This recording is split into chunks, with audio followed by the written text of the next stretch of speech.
eo amin'ny sehatra ny fampianarana kosa indray dia mbola ao anatin'ny sehatra tanteraka ankehitriny ireo mpanala fanadinana baccalauréat. Etsy an-tany izany dia efa manomakomana ny fanitsina ny taratasy-panadinana sy ny famoahana ny valim-panadinana sady ireo tompon'andraikitra isan-tsokajiny. Vinavinaina ho melohan'ny 20 aogositra ny famoahana ny valim-panadinana.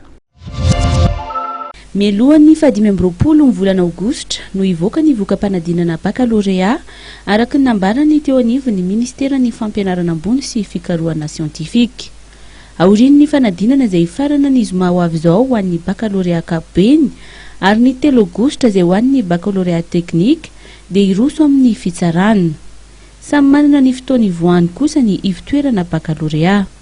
Samy manana ny fivoahany valim-panadinana ny faritra isan-karazany ny office de bac fa ny Antananarivo zao fa nomeny hoe tsy tara ny any amin'ny 25 août dia manodididina izay daholo zany fa ny rarina moa zany dia mba avitany somatsara zany zay ny firaritsika satria manomboka avy eo indray zany mbola hiditra any amin'ny resaka correction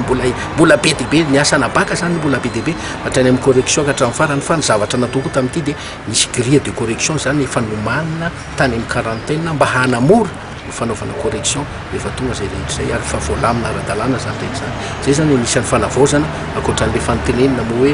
io baccalauréat io zavatra fifandrobonana ministera telo nanao an'io eo zany fanabeazam-pirenena ny teknika ary ny enseignement ary ny équipe pédagogique nanomana an'io sujet io. Araka izany atao anatin'ny iray volana izany hoe ny 20 aogositra farafahatarana no ivoaka ny valin'ny fanadinana baccalauréat